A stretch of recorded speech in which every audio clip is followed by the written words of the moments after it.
الرحمن الرحیم۔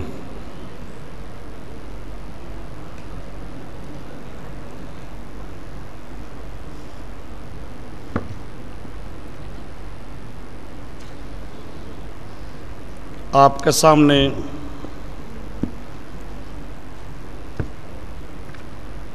مسئلہ حیات پر قرآن پاک کے استدلال پیش ہو چکے ہیں اور چند احادیث آپ کے سامنے پیش کی جا رہی ہیں۔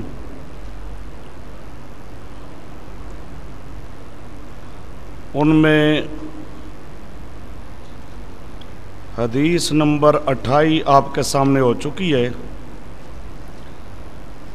اب آگے حدیث نمبر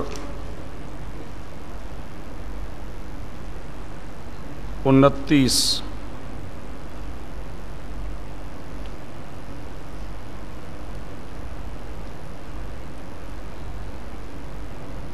حضرت ابو بکر صدیق رضی اللہ تعالی عنہ سے روایت ہے،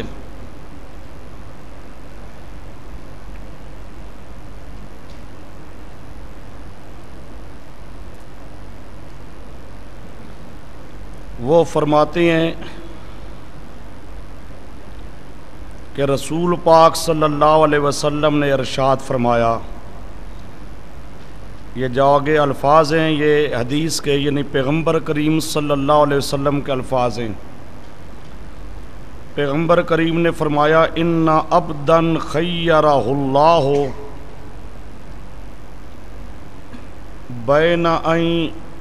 بین ان یؤتیہ من زہرۃ ما شاء من زہرۃ، یہ صحیح کر لو، من زہرۃ زہلوری زہرت من زہرۃ ما شاء و بین ما عندہ فاختار ما عندہ، فیختار نہیں ہے، فاختار ما عندہ فبکا ابو بکر رضی اللہ تعالیٰ عنہ۔ یہ بخاری شریف کی روایت ہے، صفحہ 552 جلد نمبر 2۔ رسول پاک صلی اللہ علیہ وسلم نے ارشاد فرمایا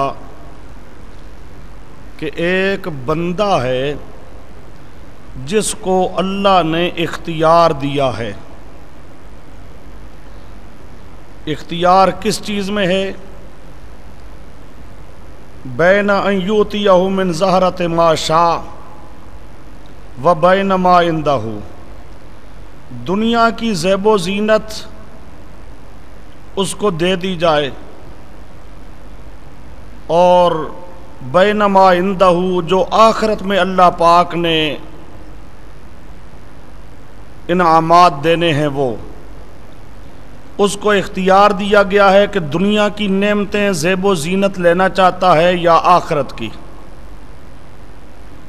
ایک بندہ ہے اس کو اللہ پاک نے اختیار دیا ہے، دنیا کی زیب و زینت لینا چاہتا ہے تو اللہ پاک کہتے ہیں کہ دنیا کی زیب و زینت اس کو دے دی جاتی ہے۔ بین ان یؤتیہ من زہرۃ ما شاء، دنیا کی زیب و زینت جتنی لینا چاہتا ہے وہ دے دیتے ہیں۔ و بین ما عندہ، یا اللہ کے پاس جو انعامات ہیں آخرت میں وہ اس کو اختیار دیا گیا ہے، دنیا کے زیب و زینت لینا چاہتے ہو یا آخرت کی نعمتوں کو لینا چاہتے ہو۔ ایک بندے کو اللہ نے اختیار دیا ہے، پیارے پیغمبر فرماتے ہیں فاختار ما عندہ، اس بندے نے اللہ کے پاس والی نعمتوں کو پسند کر لیا۔ اللہ نے اختیار دیا ہے کہ دنیا کی نعمتیں لینا چاہتے ہو ٹھیک، آخرت کی لینا چاہتے ہو ٹھیک، بتاؤ کیا لینا چاہتے ہو۔ اس بندے نے آخرت کی نعمتوں کو ترجیح دے لی ہے، پسند کر لیا ہے۔ یہ پیغمبر کریم نے اپنے بیان میں یوں ارشاد فرمایا.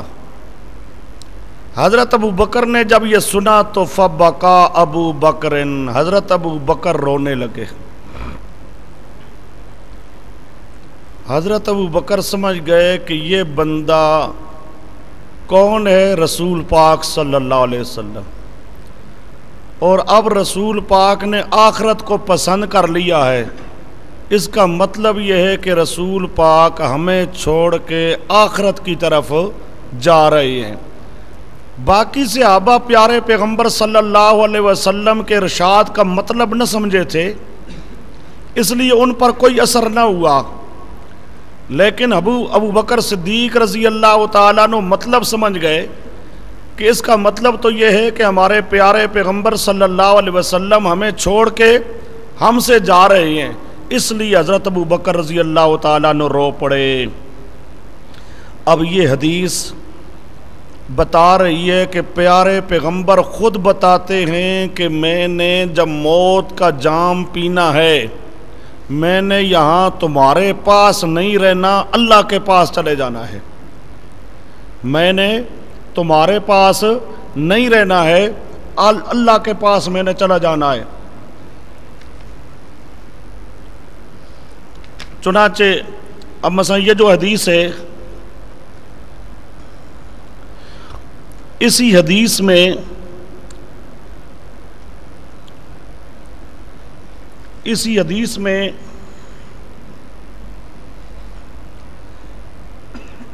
پیارے پیغمبر صلی اللہ علیہ وسلم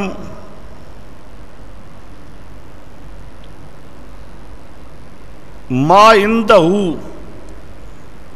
اللہ کے پاس، اسی کی تشریح پیارے پیغمبر صلی اللہ علیہ وسلم فرماتے ہیں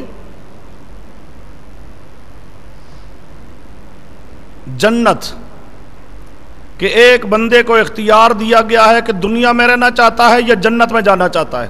اس نے جنت کو پسند کر لیا. چنانچہ حدیث ذکر کی ہے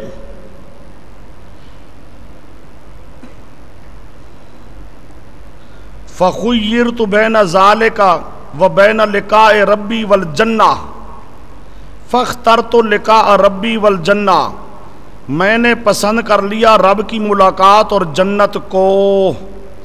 فَاخْتَرْتُ لِقَاءَ رَبِّي وَالْجَنَّةِ، پیارے پیغمبر فرماتے ہیں میں نے پسند کر لیا لقاء ربی، رب کی ملاقات اور جنت کو. یہ اسی حدیث کی شرح کرتے ہوئے حدیث لکھی ہے حافظ ابن حجر نے فتح الباری صفحہ 137 جلد نمبر 8. یہ وضاحت کر رہا ہوں. فختارا ما عندہ، ما عندہ سے مراد کیا ہے؟ جنت. جس طرح دوسری حدیث کے اندر صاف لفظ موجود ہے رسول پاک صلی اللہ علیہ وسلم کو جو اختیار دیا گیا دنیا میں اور جنت میں، اور پیارے پیغمبر نے جنت کو ترجیح دی. اس کے لیے فتح الباری صفحہ 137 جلد نمبر 8. تو اب اس حدیث میں پیارے پیغمبر صلی اللہ علیہ وسلم خود وضاحت فرما رہی ہیں کہ میں جب موت کا جام پی لوں گا تو تمہیں چھوڑ کر جنت میں چلا جاؤں گا.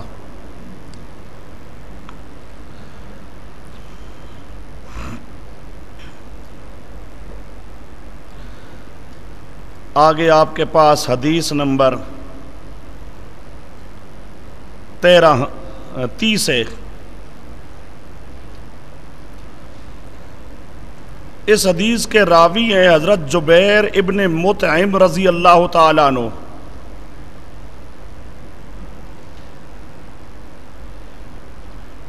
وہ کہتے ہیں کہ ایک عورت پیارے پیغمبر صلی اللہ علیہ وسلم کے پاس آئی. اتت النبی صلی اللہ علیہ وسلم امراتن، پیغمبر کریم کے پاس ایک عورت آئی. اتت آئی، اتت النبی امراتن، نبی پاک کے پاس ایک عورت آئی. فَكَلَّمَتْهُ فِي شَيْءٍ، عبارت صحیح کر لو، فَكَلَّمَتْهُ فِي شَيْءٍ، رسول پاک کے ساتھ اس نے کسی چیز کے بارے میں کلام کی۔ ایک عورت پیارے پیغمبر کے پاس آئی، کسی چیز کے بارے میں اس نے پیارے پیغمبر سے کلام کی۔ فَأَمَرَهَا أَن تَرْجِعَ إِلَيْهِ غَدًا، پیارے پیغمبر نے اس کو حکم دیا کہ وہ کل آئے۔ فقالت یا رسول اللہ، وہ کہنے لگی اے اللہ کے پیارے پیغمبر، ارأیتا ان جئت ولم اجدک، ارأیتا ان جئت ولم اجدک، بتائیے تو صحیح کہ اگر میں کل آؤں ولم اجدک، اور آپ کو نہ پاؤں۔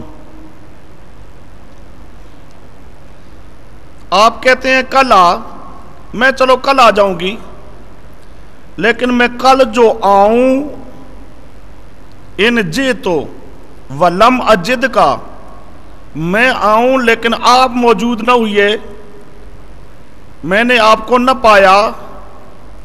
کأنہا ترید الموت، یہ جو لفظ کہہ رہی تھی لم اجد کا، اس کی مراد تھی موت۔ میں جو آپ کو نہ پاؤں، آپ موجود نہ ہوں، یعنی آپ پر موت آ گئی ہو، وہ مراد کیا لیتی تھی؟ موت۔ ممکن ہے میں آؤں، آپ پر موت آ چکی ہو، تو پھر میرا کام تو رہ جائے گا، پھر میں آپ سے پوچھ نہیں سکوں گی، آپ سن نہیں سکو گے، مجھے جواب نہیں دے سکو گے۔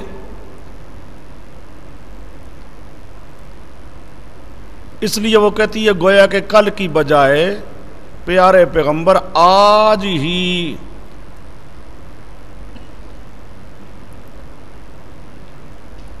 جو بات میں کہنا چاہتی ہوں اس کو سنیں اور اس کا جواب دے دیں۔ اب سنو پیارے پیغمبر کیا کہتے ہیں، قال فإن لم تجدینی۔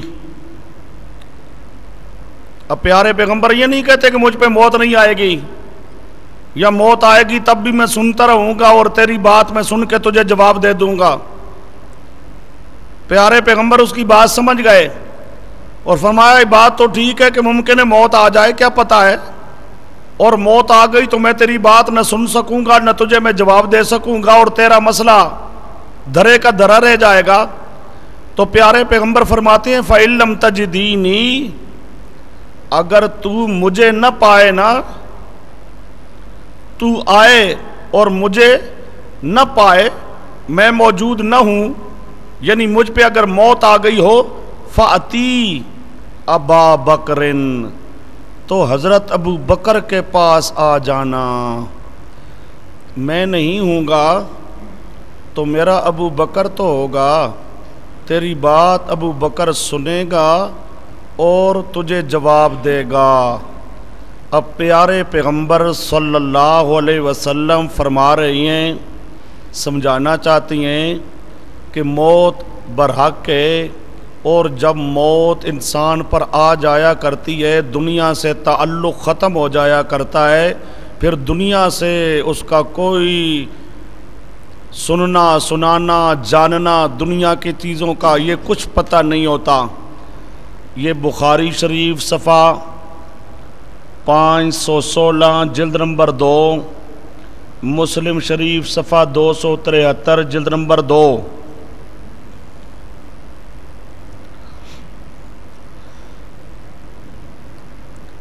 اس حدیث میں حضرت ابو بکر صدیق کی خلافت کی طرف بھی اشارہ ہے۔ پیارے پیغمبر کے بعد پیارے پیغمبر کے پہلے خلیفے حضرت ابو بکر ہیں، لیکن رسول پاک نے صاف لفظوں میں فرمایا ہو کہ میرے بعد میرا پہلا خلیفہ حضرت ابو بکر ہوگا، پیارے پیغمبر نے صاف لفظوں میں نہیں فرمایا، لیکن پیارے پیغمبر نے بعض حدیثوں میں اشارات کیے ہیں جن اشارات سے معلوم ہوتا ہے کہ پیارے پیغمبر اشارہ کر کے سمجھاتے ہیں کہ میرے بعد میرا پہلا خلیفہ حضرت ابو بکر ہوگا. جو مختلف حدیثیں پیارے پیغمبر کی ہیں ان حدیثوں میں یہ حدیث بھی ہے کہ پیارے پیغمبر کہتے ہیں میں نہ ہوا تو کون ہوگا؟ ابو بکر ہوگا. اب یہ بخاری کی روایت ہے. گویا کہ پیارے پیغمبر بتانا چاہتے ہیں کہ اگر میں نہ ہوا تو میرے بعد میرا پہلا خلیفہ حضرت ابو بکر ہوں گے. میرا قائم مقام، میرا جان نشین، میرا خلیفہ، پہلا خلیفہ حضرت ابو بکر ہوں گے. آپ نے ان سے آ کے مسئلہ پوچھ لینا ہے. یہ بخاری شریف صفحہ 516 جلد نمبر 2. آگے جی حدیث نمبر 31 ہے. عبداللہ ابن عمر رضی اللہ تعالیٰ عنہ کی روایت ہے. فرماتے ہیں ان النبی صلی اللہ علیہ وسلم خرج ذات یوم، رسول پاک ایک دن گھر سے باہر نکلے، ودخل المسجد، اور مسجد میں داخل ہوئے. گھر سے نکلے اور مسجد میں داخل ہوئے. وابو بکر و عمر، اور حضرت ابو بکر بھی اور حضرت عمر بھی، یعنی تینوں آئے ہیں، اپنے اپنے گھروں سے آئے اور مسجد میں داخل ہوئے. جب داخل ہوئے تینوں کس طرح تھے؟ احدہما عن یمینہ والآخر عن شمالہ. ایک رسول پاک کی دائیں جانب تھا، دوسرا رسول پاک کی بائیں جانب تھا. وَهُوَ آخِذٌ بِأَيْدِيهِمَا، اور پیارے پیغمبر ان دونوں کے ہاتھوں کو پکڑے ہوئے تھے. اور سمجھے، حضرت ابو بکر ایک طرف، حضرت عمر دوسری طرف، دونوں کے ہاتھوں کو پیارے پیغمبر صلی اللہ علیہ وسلم نے پکڑا ہوا تھا. یوں پیارے پیغمبر آئے ہیں اور اس طرح یہ تینوں مسجد میں داخل ہوئے ہیں. فقال، پیارے پیغمبر نے فرمایا، ہَكَذَا نُبْعَثُ يَوْمَ الْقِيَامَةِ، جس طرح ہم تین ہیں. پیارے پیغمبر کہتے ہیں میں بھی ہوں، میرے ساتھ ایک ہاتھ میں ابو بکر ہے، دوسرے ہاتھ میں عمر ہے. جس طرح ہم تینوں اب اکٹھے ہیں، اسی طرح قیامت کے دن ہم زندہ کر کے اٹھائے جائیں گے. ہَكَذَا نُبْعَثُ يَوْمَ الْقِيَامَةِ، یعنی ہم پہ موت آ جائے گی. موت آنے کے بعد ہم نے قیامت تک ہمارے وجودوں نے میت رہنا ہے. قیامت کے دن اس طرح ہم اکٹھے تین زندہ کیے جائیں گے، زندہ کر کے اٹھائے جائیں گے. کس دن؟ یوم القیامہ، قیامت کے دن. قیامت کے دن پیارے پیغمبر کہتی ہیں جب میں زندہ کر کے اٹھایا جاؤں گا، میرے ایک ہاتھ میں ابو بکر ہوگا اور میرے دوسرے ہاتھ میں عمر ہوگا رضی اللہ عنہما. یہ ترمذی شریف صفحہ 230 جلد نمبر 2.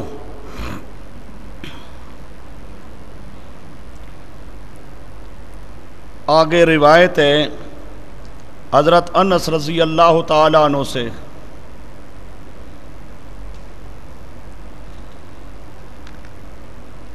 حضرت انس فرماتی ہیں جب نبی کریم صلی اللہ علیہ وسلم کو مرض الوفات میں غشی طاری ہوتی تھی،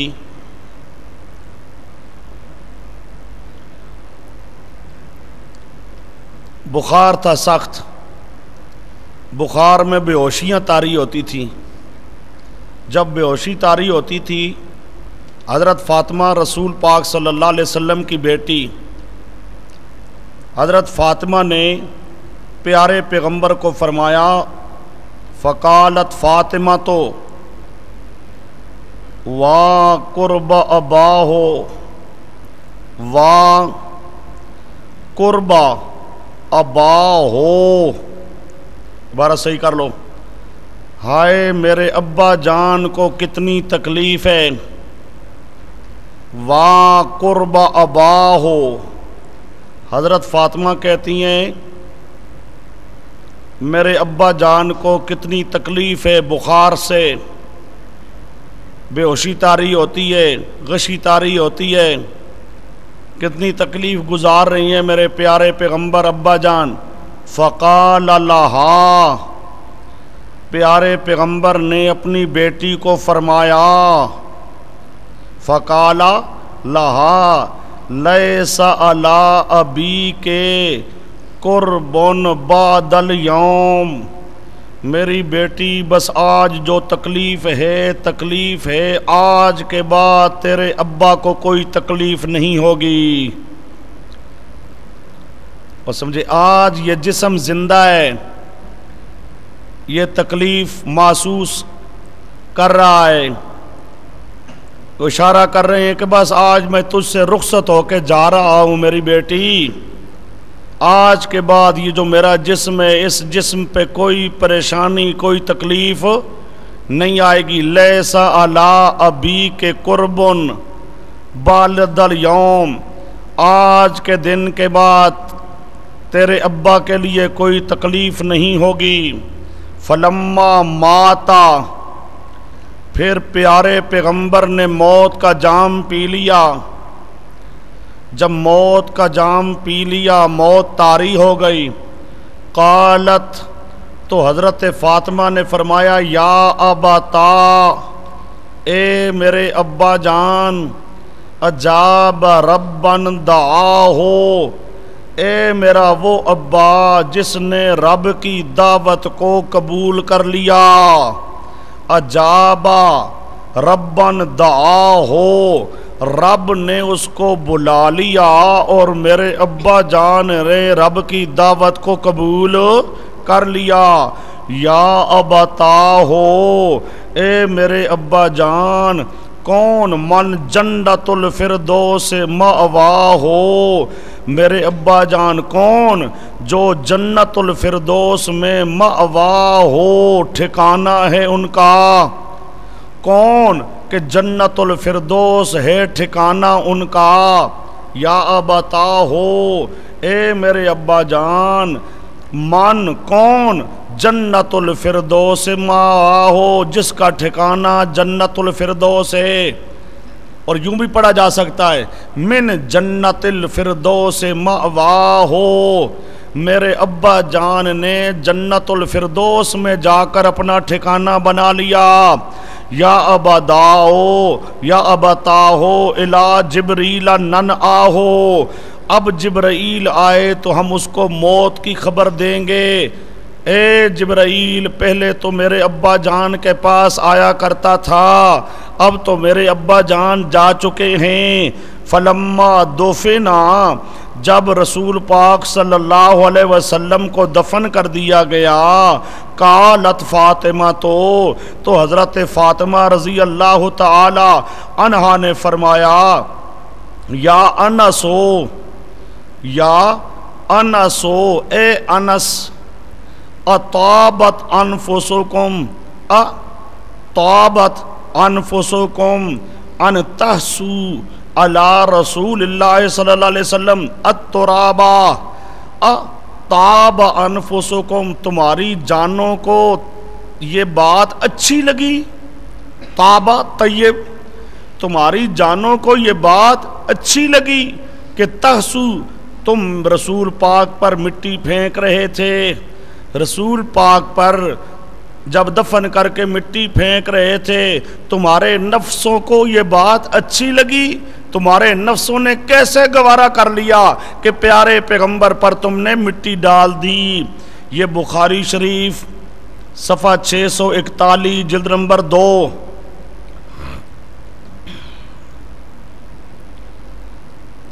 اور دارمی صفحہ 41، مسند دارمی صفحہ 41 جلد 1، اور مسند دارمی میں یہ لفظ بھی آتے ہیں من ربی ہی ما ادنا ہو، من ربی ہی ما ادنا ہو، مسند دارمی صفحہ 41 جلد نمبر 1، من ربی ہی ما ادنا ہو، میرا ابا جان اپنے رب کے کتنے قریب پہنچ چکا ہے، من ربی ہی ما ادنا ہو، عبارت صحیح کر لو، من ربی ہی ما ادنا ہو، مسند دارمی۔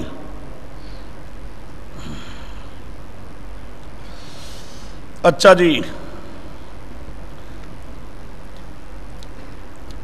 یہ آگے حدیث نمبر 33، محمد ابن منکدر یہ تابعی ہیں، یہ کہتے ہیں جابر ابن عبداللہ کے پاس میں گیا، وہو یموت، ان کو موت آ رہی تھی، تو میں نے انہیں کہا رسول پاک صلی اللہ علیہ وسلم سے ملاقات ہوگی۔ حضرت جابر کو میں نے کہا کہ آپ موت کا جام پی رہے ہیں، دنیا سے جا رہے ہیں، جب آپ دنیا سے جائیں گے رسول پاک صلی اللہ علیہ وسلم کے ساتھ آپ کی ملاقات ہوگی، تو رسول پاک کو میرا سلام کہنا۔ فقلت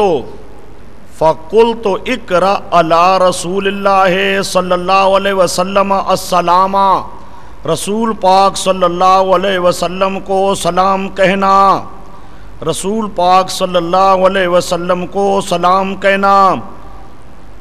یہ ابن ماجہ صفحہ 106۔ اب جابر ابن عبداللہ مدینہ میں فوت ہو رہی ہیں، محمد ابن منکدر تابعی، اب اس کا عقیدہ ہے کہ قبر پر جا کر تو سلام سننے والی بات نہیں ہو سکتی، اب یہ جا رہے ہیں تو برزخ میں آگے ملاقات ہوگی رسول پاک سے، جب برزخ سے کے اندر سے ملاقات ہوگی تو برزخ میں میرا سلام رسول پاک کو کہہ دینا۔ آگے حدیث نمبر 34 جی،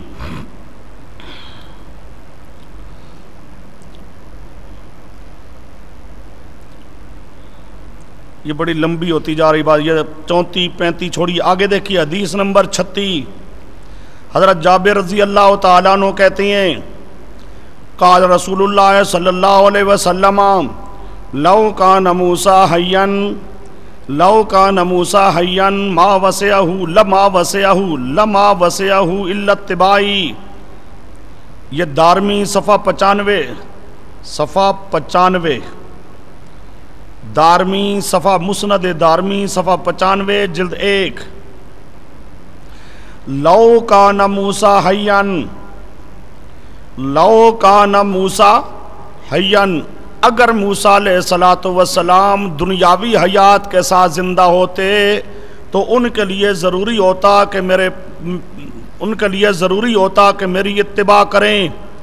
اب یہ روایت مسند دارمی اسی نے اس کو روایت کیا ہے، رواہ ابو یعلا بسند جید، مواہب الرحمن صفحہ 245 جلد نمبر 3، رواہ ابو یعلا بسند جید، مواہب الرحمن صفحہ 245 جلد نمبر 3۔ آگے ہے جی حدیث آپ کے پاس نمبر 37، حضرت حذیفہ رضی اللہ تعالیٰ عنہ کہتی ہیں رسول پاک صلی اللہ علیہ وسلم نے فرمایا انی لا ادری ما بقائی فیکم، مجھے پتہ نہیں کہ میں کتنی مدت اور تمہارے اندر زندہ رہوں گا، میری بقا، میری عمر کتنی رہ گئی ہے۔ فاقتدوا باللذین من بعدی، تم میرے بعد میرے دو جو دوست ہیں ان کی اقتداء کرنا، من بعدی ابی بکر و عمر، فاقتدوا باللذین من بعدی، باللذین من بعدی، دو کون؟ ابی بکر، باللذین، یہ اللذین مجرور ہے، اسی سے آگے بدل ہوگا ابی بکر و عمر، باللذین، دو، ایک حضرت ابو بکر دوسرے حضرت عمر۔ یہاں بھی اشارہ ہے کہ میرے بعد میرا پہلا خلیفہ حضرت ابو بکر ہوگا اور حضرت ابو بکر کے بعد میرا دوسرا خلیفہ حضرت عمر ہوگا۔ اس حدیث کے اندر بھی اشارہ ہے خلافت کی طرف۔ یہاں بھی پیارے پیغمبر صلی اللہ علیہ وسلم فرما رہی ہیں کہ مجھے کوئی پتہ نہیں ہے میں نے کب تک تمہارے اندر زندہ رہنا ہے، اور سمجھے اگر میں دنیا سے چلا جاؤں تو میرے بعد اب تم نے اقتداء کرنی ہے، کس کی کرنی ہے؟ میرے بعد پہلے ابو بکر کی پھر عمر کی۔ آگے نمبر 38، یہ حضرت ارباز ابن ساریہ کی روایت ہے، فرماتے ہیں رسول پاک نے فرمایا من یعش منکم فسیرا اختلافا کثیرا، جو تم میں سے زندہ رہے گا وہ کئی اختلاف دیکھے گا. اختلاف کے وقت میں ضروری ہے فعلیکم بسنتی و سنت الخلفاء الراشدین، پھر میرے خلفاء راشدین اور میری سنت اور خلفاء راشدین کی سنت کو لازم پکڑنا. یہ ترمذی صفحہ 92 جلد نمبر 2. اچھا جی،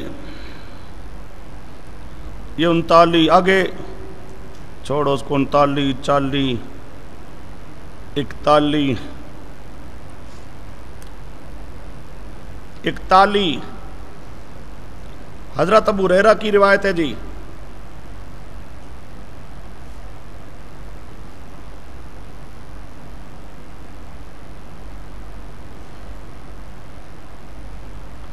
حضرت ابو ہریرہ کی روایت عن النبی صلی اللہ علیہ وسلم انہو قال، رسول پاک نے فرمایا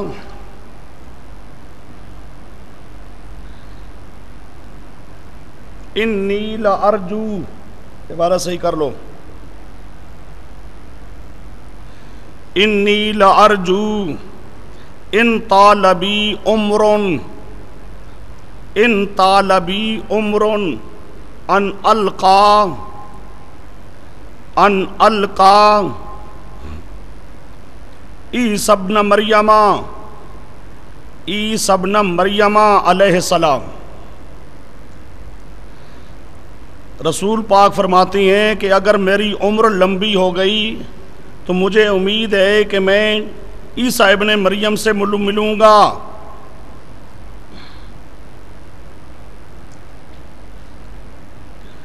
اور آگے آتا ہے اگر میری عمر لمبی نہ ہوئی، مجھ پر موت آ گئی اور میں دنیا کے اندر زندہ نہ رہا، تو فمن لقیہ منکم، میرے امتیوں تم سے جو ملے فلیقرا ہو منی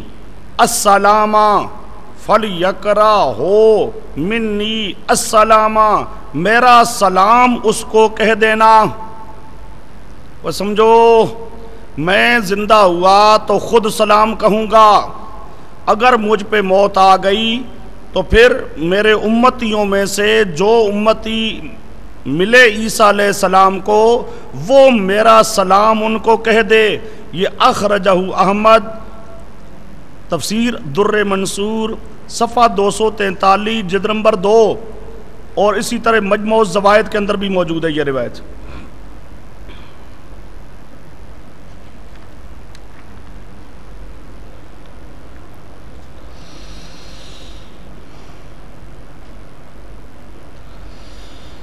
آگے جائیے، حدیث نمبر 46 دیکھیے.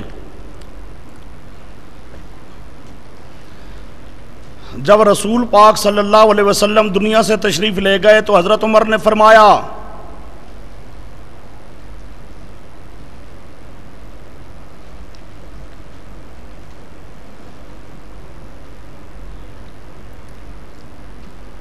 حضرت عمر کہتے تھے کہ رسول پاک صلی اللہ علیہ وسلم لم یمت، رسول پاک صلی اللہ علیہ وسلم پر موت نہیں آئی،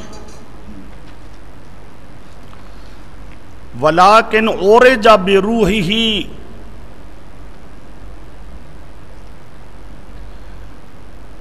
رسول پاک پر موت نہیں آئی ہے بلکہ رسول پاک کے روح کو، رسول پاک اورج بروحہ، روح بلند کیا گیا ہے، روح کو معراج کرایا گیا ہے. اورج بروحہ،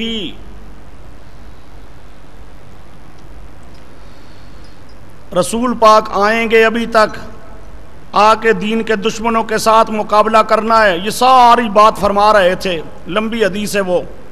اس کے اخیر میں آ رہا ہے لفظ، حضرت عباس نے فرمایا، اخیر دیکھو، قال عباس ابن عبد المطلب،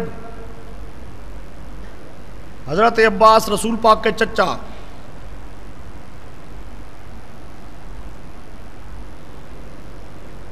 یہ پہلے الفاظ لکھنے کی ضرورت ہی نہیں ہے. رسول پاک پر جب وفات کا واقعہ پیش آیا تو حضرت عباس نے فرمایا، بس اتنا کافی ہے، یہ پہلے ساری عبارت کافی لمبی ہے. قال عباس، حضرت عباس نے فرمایا، فَإِن يَكُ كَمَا تَقُولُونَ، اگر رسول پاک پر موت نہ آئی ہوئی جس طرح تم سمجھ رہے ہو. حضرت عمر کو فرمایا، اے عمر فاروق، جس طرح آپ سمجھ رہی ہیں کہ موت نہیں آئی ہے، اگر موت نہ آئی ہوئی پیارے پیغمبر پر، فَلَيْسَ بِعَزِيزٍ عَلَى اللَّهِ، نہیں مشکل ہے اللہ پر کہ ان یبحث عنہ الترابا، تو اللہ کے لیے کوئی مشکل نہیں ہے کہ مٹی ہٹا کر اللہ پیارے پیغمبر کو باہر نکال دے گا. بات سمجھو. جس طرح اے عمر فاروق آپ کہتے ہیں کہ موت نہیں آئی، حالانکہ موت آ گئی ہے، اگر آپ کی بات درست بھی ہوئی اگر، اور ہم نے پیارے پیغمبر کو دفن کر دیا، تو زندہ پیغمبر کو اللہ زمین کے اندر نہیں رہنے دے گا. پھر اللہ کے لیے مٹی ہٹا کر پیغمبر کریم کو باہر کر دینا کوئی مشکل نہیں ہے. اگر غلطی کے ساتھ ہم نے زندہ پیغمبر کو دفن کر دیا تو اللہ پاک مٹی ہٹا کر اپنے پیغمبر کو باہر کر دے گا. یہ کون کہتے ہیں؟ حضرت عباس رضی اللہ تعالی عنہ. یہ مسند دارمی صفحہ 23. لیس بعزیز، اللہ کے لیے کوئی مشکل نہیں.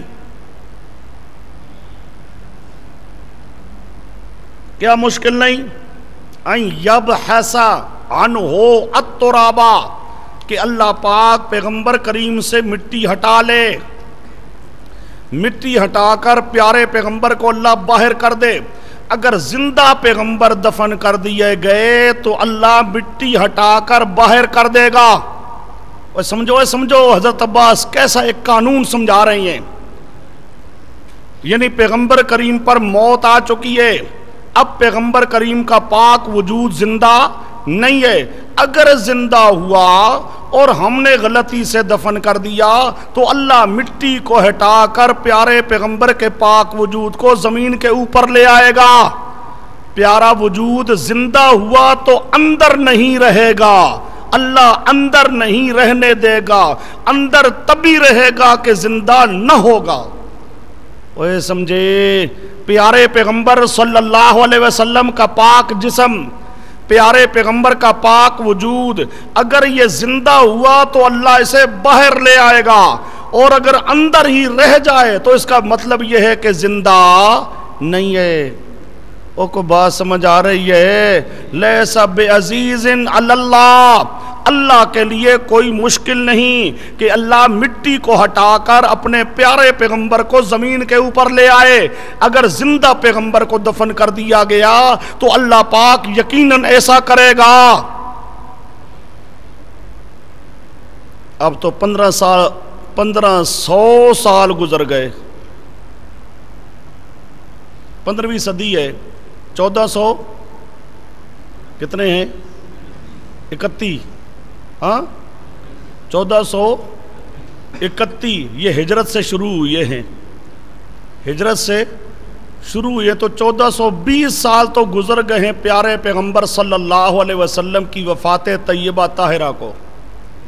سمجھے؟ پیارے پیغمبر کا پاک وجود زندہ ہو تو حضرت عباس کہتے ہیں اللہ باہر لے آئے گا، اندر رہ جائے تو گویا کہ زندہ نہیں ہے. یہ مسند دارمی صفحہ 23. آگے آئیے جی.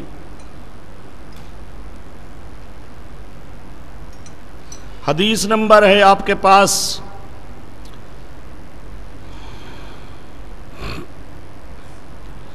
ہاں چلو بس کرو ٹھیک ہے، بہت ساری حدیثیں ہو گئی ہیں. یہ چند ایک اقوال آگے دیکھ لو. یہ بھی ابھی تک ہم نے بڑا لمبا سارا سفر کرنا ہے.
اچھا جی،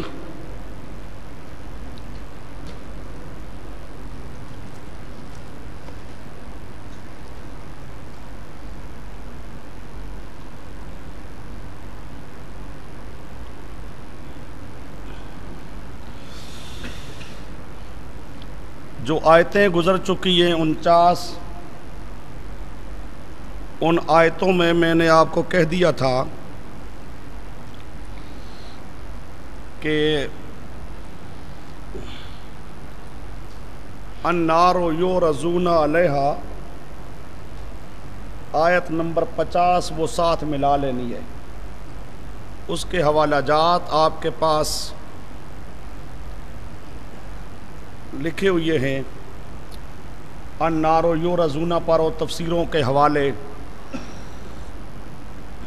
کہ فرعونیوں کی روحوں کو اللہ پاک عذاب دے رہا ہے، اس پر جو قرآن پاک ہے اس پہ سارے حوالے موجود ہیں مختلف تفسیروں کے، اور جس صحابہ کرام نے اس آیت کا معنی کیا وہ بھی آپ کے سامنے ہے، وہ تمام حوالے گزر چکے ہیں، آپ کے پاس قرآن پاک پہ لکھے ہیں۔ البتہ یہ دو آیتیں ساتھ ملانا ضروری ہیں، ایک سورۃ بقرہ والی آیت کیف تکفرون باللہ وکنتم امواتا فاحیاکم ثم یمیتکم ثم یحییکم ثم الیہ ترجعون، اور دوسری آیت کریمہ یہ سورۃ حامی مومن کی ربنا امتنا سنتین واحییتنا سنتین فاعترفنا بذنوبنا فہل الی خروج من سبیل۔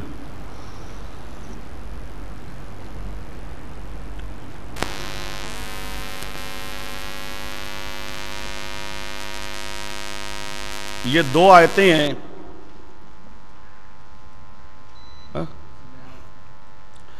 ربنا امتنا سنتین واحییتنا سنتین، یہ آیت جو حامی مومن آیت نمبر 11 پارہ 24، اور دوسری آیت سورۃ بقرہ کی۔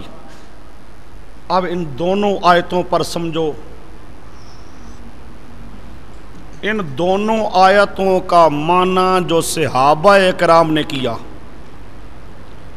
ان دونوں آیتوں کا معنی جو صحابہ کرام نے کیا وہ کیا ہے؟ دو موتیں دو حیاتیں۔ سمجھو کون کون سی؟ دنیا میں آنے سے پہلے کا زمانہ یہ موت کا زمانہ ہے، دنیا والی زندگی یہ پہلی زندگی ہے، جب دنیا سے انسان مرتا ہے پھر قیامت تک زمانہ موت کا ہے۔ بات کو سمجھو، دنیا سے جب انسان مرتا ہے قیامت تک زمانہ کیا ہے؟ موت کا، پھر قیامت کے دن ہے دوسری زندگی۔ دو موتیں ہیں اور دو زندگیاں ہیں، یہ قرآن پاک کی دو آیتوں میں اللہ پاک نے ان کو بیان کیا ہے، اور یہ جو دو آیتیں ہیں ان دو آیتوں کا معنی صحابہ کرام نے یہ کیا ہے۔ صحابہ کرام کیا معنی کرتی ہیں؟ دنیا والی زندگی ایک، قیامت والی زندگی دو، اور موتیں دنیا میں آنے سے پہلے کا زمانہ ایک موت، دنیا سے انسان مرتا ہے قیامت تک مرتا رہے گا، قیامت تک مردہ رہے گا، قیامت تک میت رہنا، موت کا زمانہ یہ دوسری موت ہے۔ دو موتیں ہیں اور دو زندگیاں ہیں۔ یہ قرآن کی دو آیتیں، اور دو آیتوں کا معنی کس نے کیا؟ صحابہ نے، ایک عبداللہ ابن مسعود، دوسرے عبداللہ ابن عباس۔ ایک عبداللہ ابن مسعود اور دوسرے کیا ہیں؟ عبداللہ ابن عباس۔ یہ دو تو ہیں صحابی، اس دو کے ساتھ تابی ہیں کافی سارے، تابی اور تبع تابی، دو صحابی پھر تابعین اور تبع تابعین۔ یہ عبارت تھوڑی سی لکھ لیں،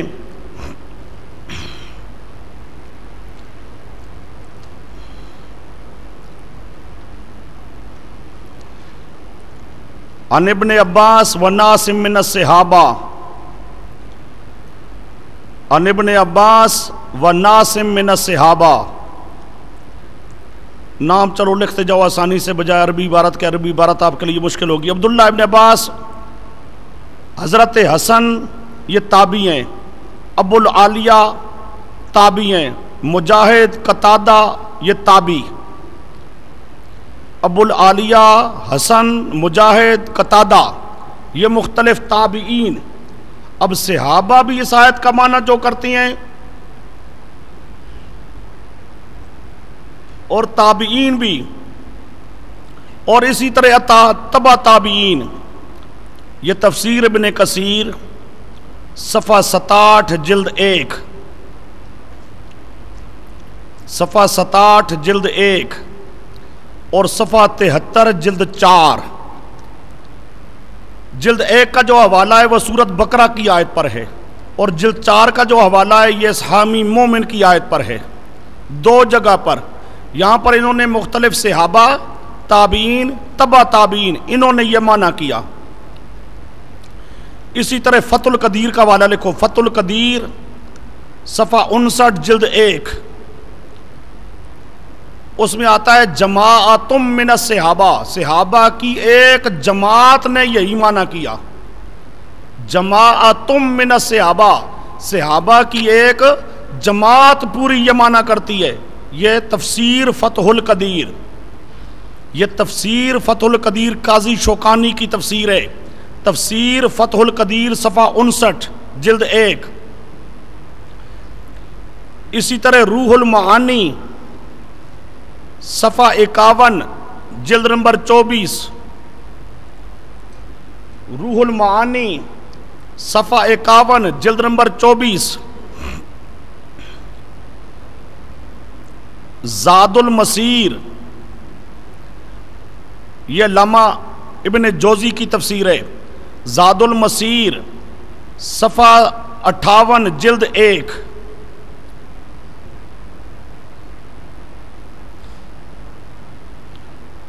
اب ذرا بات کو سمجھو. اب ان دونوں آیتوں کا معنی صحابہ بھی، تابعین بھی، تبع تابعین بھی کیا کر رہے ہیں کہ زندگیاں بھی دو ہیں اور موتیں بھی دو ہیں. اب اگر کوئی آدمی یہ کہے کہ قبر میں روح واپس آ جاتی ہے اور قبر میں مردہ زندہ ہو جاتا ہے تو پھر زندگیاں کتنی بن جائیں گی؟ 3. بات کو سمجھو، پھر زندگیاں کتنی بن جائیں گی؟ 3.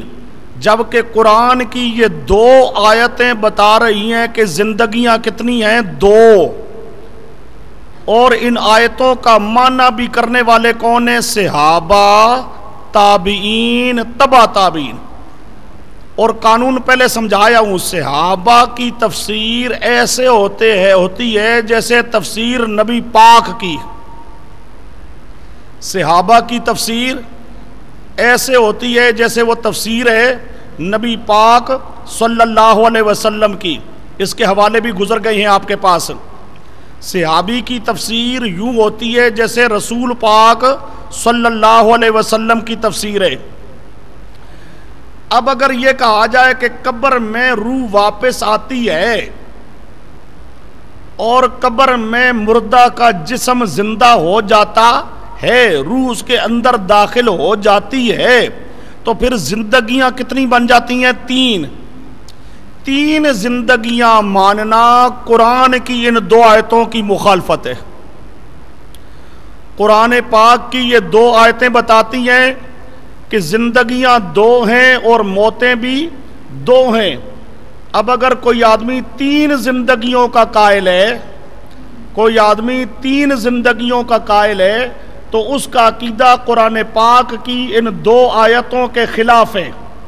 قرآن پاک کی ان 2 آیتوں کے خلاف اس کا عقیدہ ہے. جو یہ عقیدہ رکھتا ہو کہ قبر کے اندر روح واپس آ جاتی ہے اور جسم زندہ کر دیا جاتا ہے، روح جسم کے اندر داخل کر دی جاتی ہے، جسم زندہ ہو گیا ہے، اب یہ تیسری زندگی ہو گئی، تیسری زندگی ہو گئی، تو یہ عقیدہ کیا ہو گیا؟ قرآن کے خلاف.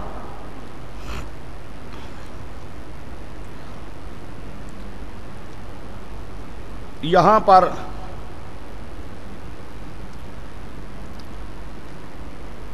تسکین الصدور کے اندر حضرت شیخ الحدیث صاحب نے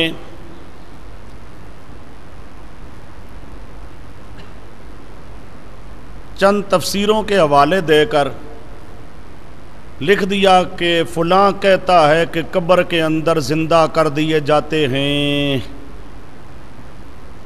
قبر کے اندر زندہ کر دیے جاتے ہیں، فلاں تفسیر نے لکھا جی فلاں نے لکھا۔ اب سمجھنے والا سمجھتا ہے کہ وہ جو تفسیر والے ہیں نا مفسر، ان کا عقیدہ یہی ہے، حالانکہ مفسرین کا جو طریقہ ہوتا ہے وہ مختلف چیزیں نقل کر دیتی ہیں۔ انہوں نے ایک چیز نقل کی ہے لیکن ان مفسرین کا یہ عقیدہ نہیں ہے۔ ایک بات تو یہ سمجھو،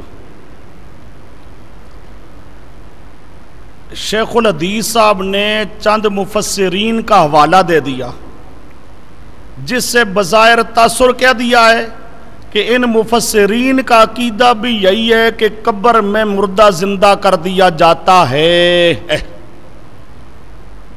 حالانکہ ان مفسرین کا یہ عقیدہ نہیں ہے۔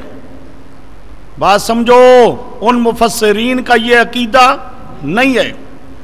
انہوں نے سدی کبیر کا قول نقل کیا ہے۔ انہوں نے کیا کیا؟ سدی کبیر کا قول نقل کیا ہے۔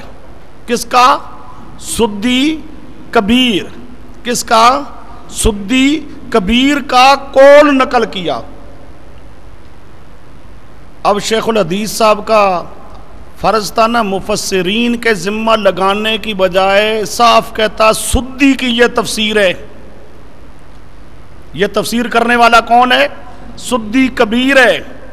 اب مفسرین نے سدی کبیر کا قول نقل کیا ہے اور اہل سنت والجماعت مفسرین نے یہ قول نقل کر کے اس قول کو ضعیف قرار دیا۔ اس قول کو کیا قرار دیا؟ ضعیف۔ اب واضح بات ہے شیخ الحدیث صاحب کے معلومات میں یہ بات بھی یقیناً ہوگی، جو مفسرین اہل سنت والجماعت لکھ رہے ہیں کہ یہ سدی کبیر والا قول کہ قبر کے اندر روح ڈالی جاتی ہے، مردے کو زندہ کر دیا جاتا ہے، یہ قول ضعیف ہے، غلط ہے۔ اب شیخ الحدیث صاحب نے اس پہ پردہ ڈال دیا، وہ نہیں بتایا، اور مفسرین کے نام سے خواہ دھوکہ دیا، حالانکہ مفسرین کا یہ عقیدہ نہیں ہے۔ مفسرین تو ایک سدی کبیر ہے اس کا قول نقل کر رہی ہیں۔ یہ سدی کبیر کون ہے یہ پہلے آپ کو سمجھایا ہوں۔ یہ سدی کبیر صحابہ کو گالیاں دیا کرتا تھا، شیعہ رافضی ہے، اور سمجھے وہ من صلی علیہ عند قبری سمیت ہو، اس کا راوی سدی صغیر ہے، اور یہ قبر میں زندہ کر دیا جاتا ہے، روح واپس آ جاتی ہے، یہ قبر میں زندہ کر دیا جاتا ہے مردہ، یہ کہنے والا کون ہے؟ سدی کبیر ہے۔ یہ دو سدی مل گئے ہیں ان کو، ان دو سدیوں نے ان کو سدے ڈال دیے، ایک سدی صغیر دوسرا سدی کبیر۔ وہ سدی صغیر پرلے درجے کا کذاب جھوٹا راوی، اور یہ سدی کبیر یہ بھی پرلے درجے کا کذاب جھوٹا راوی، اور شیخین حضرت ابو بکر حضرت عمر کا نام لے کر یہ گالیاں دیا کرتا تھا۔ یہ سدی کبیر کون ہے؟ شیخین کو حضرت ابو بکر حضرت عمر رضی اللہ تعالی عنہما ان کا نام لے کر کیا کرتا تھا؟ ان کو گالیاں دیتا تھا۔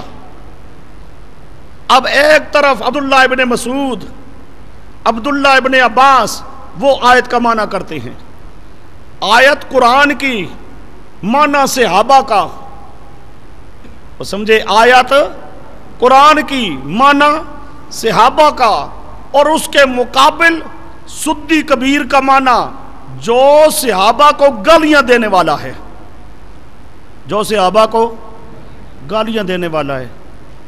اب خود سوچو، وہ صحابہ والا معنی ماننا چاہیے یا اس رافضی تبرائی شیعہ صحابہ کو گالیاں دینے والا، یا اس کی بات ماننی چاہیے؟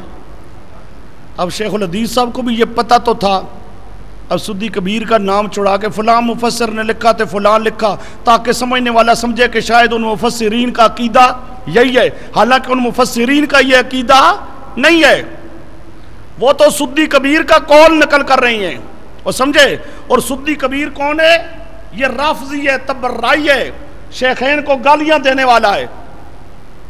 شیخ الحدیث صاحب کو اس کی حیثیت کا کوئی پتہ نہیں تھا، یقیناً پتہ تھا، اگر حیثیت بتا دیتے تو پھر دھوکہ نہیں دیا جا سکتا تھا۔ اس کی حیثیت چھپائی، اس کا نام چھپایا، خواہ کا جی ایک تفسیر کے مطابق قرآن کی آیت سے معلوم ہوتا ہے کہ قبر میں زندہ کر دیا جاتا ہے۔ بلے بلے، قبر کی زندگی روح واپس کر کے، اور سمجھے قبر کے اندر زندہ کرنا قرآن سے ثابت کر دیا۔ لو جی میں نے قرآن سے ثابت کیا ہے۔ وہ قرآن کا یہ معنی کون کر رہا ہے؟ رسول پاک، صحابی، تابی، تبا تابی نہیں، کون کر رہا ہے؟ وہ نہیں بتایا کہ وہ صحابہ کو گالی دینے والا رافضی تبرعی وہ کر رہا ہے۔ اس تبرعی کی بات، رافضی کی بات وہ مانے جو صحابہ کا دشمن ہو، جو صحابہ کا سجن ہے، تو وہ تو اس رافضی تبرعی کی بات کو مان سکتا نہیں ہے۔ اب اس نے یہ روایت تراشی، اس نے یہ معنی کیا جی روح واپس آ جاتی ہے قبر میں مردے کو دفن کرنے کے بعد، اور اس کو زندہ کر دیا جاتا ہے۔ یہ کون؟ سدی کبیر۔ اچھا جی،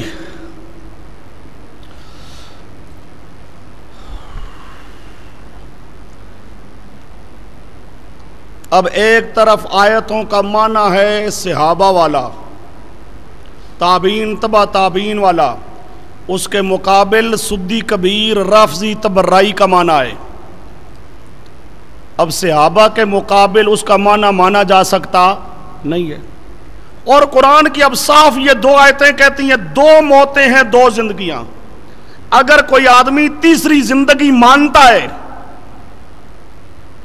وہ سمجھو تیسری زندگی یعنی روح لوٹا کر ایک میت کا میت رہے، اور برزخی زندگی وہ الگ ہوتی ہے جو اہل سنت والجماعت مانتے ہیں۔ برزخی زندگی میں میت کا میت رہتا ہے، وہ الگ ہے۔ بات ہے کہ روح واپس آ جائے، جسم زندہ کر دیا جائے قبر کے اندر، یہ دنیاوی زندگی ہو جائے۔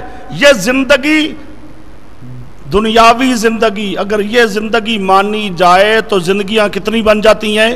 تین۔ کتنی بن جاتی ہیں؟ تین ماننا قرآن کے خلاف ہے۔